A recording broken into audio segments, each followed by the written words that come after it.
আমার মানে হচ্ছে একটা আসল চাকরি। যদি কালকের মধ্যে তুমি সেই চাকরিটা পেয়ে যাও তাহলে তুমি যা বলেছ সেটা নিয়ে আমি ভেবে দেখতে পারবো। শর্মিলার মুখে এসব কথা শুনে অভিনবর মুখে এক বড় হাসি ফুটে উঠল। শর্মিলা জানতো না অভিনব আসলে কে এবং তার পেছনে কার হাত আছে। অভিনব মুচকে হেসে মাথা নাড়ল এবং ভিতরে ঢুকে গেল। রাত তখন অনেক হয়েছে। সে জানত এ সময় নিজের বাড়ি যাওয়া সম্ভব নয়। সে ভাবল অনন্যার ঘরে গিয়ে ঘুমিয়ে পড়বে। কি আছে, রাত হয়ে গেছে, আমি তো নিজের বাড়ি যেতে পারবো না, আমাকে ঘুমানোর জায়গা দরকার। তুমি তো আমাকে এখানে তোমার মা বাবার সঙ্গে দেখা করাতে ডেকেছিলে, তাহলে এখন আমায় জায়গা দাও। অনন্যা বলল, তুমি কি মনে করো আমি আবার তোমাকে আমার ঘরে ঢুকতে দেব? তাহলে আমি কোথায় যাব? আমার কিছু যায় আসে না বলে অনন্যা দরজা বন্ধ করে দিল। দরজার অন্য পাশ থেকে চেঁচিয়ে বলল, নকরদের জায়গা মালিকদের ঘরে নয়, বাড়ির স্টোর রুমেই হয়। এটা শুনে অভিনব খুব কষ্ট পেল, কিন্তু সেই বা কি করতে পারে। সে শুধু বন্ধ দরজাটার দিকে তাকালো এবং হতাশ হয়ে মাথা নাড়ল। ওর জানা ছিল যে বাকি ঘরগুলোতেও ওর জন্য আর কোনো জায়গা পাওয়া যাবে না, তাই যেখানে বাড়ির চাকররা ঘুমাতো অভিনব সেখানে চলে গেল। সেখানে কপাল ভালো থাকায় ও একটা খালি খাট পেল এবং গিয়ে শুয়ে পড়ল। অভিনব বুঝতেই পারল না কখন ঘুমিয়ে পড়ল আর কখন সকাল হয়ে গেল। সে তাড়াতাড়ি তৈরি হয়ে একে প্রাইভেট লিমিটেড কোম্পানিতে পৌঁছে গেল। যেইমাত্র সে ক্যাব থেকে নামল সবার আগে তার চোখ পড়ল সানির ওপর। সানিও ওকে দেখল এবং ধূর্ত হাসি দিয়ে বলল, আরে দেখো তো কে এসেছে। সিকিউরিটি। সে চাইছিল না যে অভিনব ভেতরে ঢুকুক। সানির এক ডাকেই নিরাপত্তা রক্ষীরা এসে দাঁড়ালো। সে আকরামকে ফোন করতে যাচ্ছিল, কিন্তু তার আগে এক সুন্দরী মেয়ে কালো স্কার্ট আর সাদা শার্ট পরে তার দিকে আসতে লাগলো। এসে মেয়েটি সিকিউরিটি গার্ডদের বলল, তোমরা যেতে পারো, সে আমার সঙ্গে এসেছে। এ কথা বলে সে অভিনবের দিকে তাকালো। এটা দেখে সানির তো মাথাই ঘুরে গেল। ওই দিন পার্টিতে যেমন হয়েছিল তেমনি এখানেও অভিনব সানিকে ভুল প্রমাণ করল। এর আগেই যে সানি কিছু বলতো, আকরামের সেক্রেটারি জেনি তাকে চুপ থাকতে ইশারা করে দিল। অভিনব সানির মুখে হতাশার ছায়া দেখে বেশ আনন্দ পাচ্ছিল। সে হাসল এবং জেনির সঙ্গে ভেতরে ঢুকে গেল। আকরাম কি তোমাকে বলেছে কেন আমি এসেছি? এটা শুনেই জেনির কান খাড়া হয়ে গেল। একজন যে এখানে চাকরির জন্য এসেছে, সে আবার আকরামকে নাম ধরে ডাকছে। এটা অদ্ভুত লাগলো জেনির কাছে।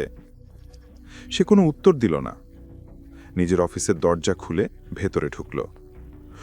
অভিনব তার পেছন পেছন গিয়ে বলল, তুমি আমার প্রশ্নের উত্তর দাওনি। সরি, জেনি বলল। যেভাবে সে সরি বলল, অভিনব বুঝে গেল যে মেয়েটি তাকে পছন্দ করে না। এমন সময় জেনি টেবিলে রাখা একটা কাগজ তুলে অভিনবর হাতে দিল।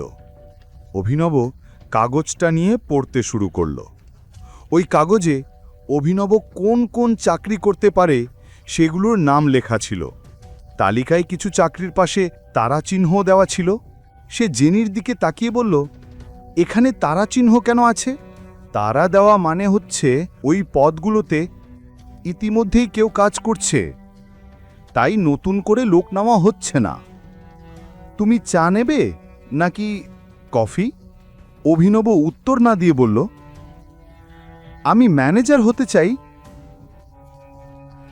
জেনি অবাক হয়ে বলল, কিন্তু ম্যানেজারের পোস্টেও তো তারা দেওয়া আছে। যেখানে আগে থেকেই কেউ বসে আছে সেখানে তুমি কিভাবে বসবে? তুমি কি বলতে চাইছো ওই কর্মীকে বরখাস্ত করতে? অভিনব বলল, আমি তো তা বলিনি। আমি শুধু জানি তুমি আমাকে লিস্ট দিয়েছিলে। আমি সেখান থেকে নিজের পছন্দের পদ বেছে নিয়েছি। এবার সামনে কি করতে হবে সেটা তুমি দেখো। জেনি বলল, ঠিক আছে মিস্টার অভিনব, তাহলে এখন তোমার সম্পর্কে কিছু তথ্য আমার দরকার হবে, আর তোমার অফিস কাল থেকে শুরু হয়ে যাবে। অভিনব মাথা নাড়ল এবং সেখান থেকে বেরিয়ে গেল। সানি এখনও বুঝতে পারছিল না যে আসলে অভিনব ওখানে কি কাজ করতে এসেছিল। এদিকে অভিনব ভাবল, কাল থেকে চাকরিতে যেতে হলে তার নতুন কাপড়ের দরকার হবে। কাপড়ের সঙ্গে সঙ্গে ফোনটাও বদলাতে হবে। আকরাম দেওয়া চেকটা তার পকেটেই ছিল। অভিনব সেটি দিয়ে টাকা তুলতে ব্যাংকে গেল। সেখানে তার দেখা হয়ে গেল প্রণবের সঙ্গে। প্রণব তাদের মধ্যে একজন ছিল যে অভিনবের দারিদ্র্য নিয়ে ঠাট্টা করত। অভিনবকে ব্যাংকে ঢুকতে দেখে সে বলল, আরে বাহ, দেখো তো কে এসছে। প্রণব নিজে একজন ব্যাংকার ছিল।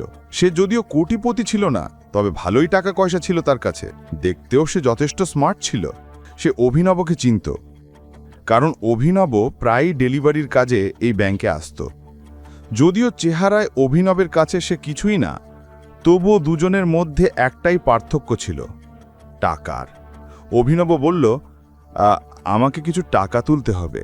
সে চেকটা প্রণবকে দেখাতে লাগলো। প্রণব না দেখেই বলল, তুমি জানো তো, চেক দিয়ে শুধু বড় অঙ্কের টাকা তোলা যায়। এটা এত বড় অঙ্ক যে কাউন্টার থেকে তোলা সম্ভব নয়, তাই আমি ম্যানেজারের সঙ্গে দেখা করতে চাই। এটা শুনে প্রণব জোরে জোরে হেসে উঠল আর বলল, এর দরকার নেই। তুমি তোমার চেকটা দেখাও। অভিনব রেগে গিয়ে চেকটা প্রণবকে দেখালো। প্রণব না দেখেই সবার সামনে সেই চেক ছিঁড়ে ফেলল। অভিনব চিৎকার করে উঠল, তোমার মাথা খারাপ নাকি? সিকিউরিটি এসে ওকে টেনে বাইরে বের করে দিল। প্রণব বলল, এ লোক ভুয়া চেক নিয়ে এসে ব্যাংক কর্মীদের বোকা বানায়। এখন পুলিশ ডেকে তোমাকে ভেতরে ঢুকিয়ে দেব। এখনই পকেট এফএম অ্যাপ্লিকেশন ডাউনলোড করুন, লিংক বর্ণনায় দেওয়া আছে।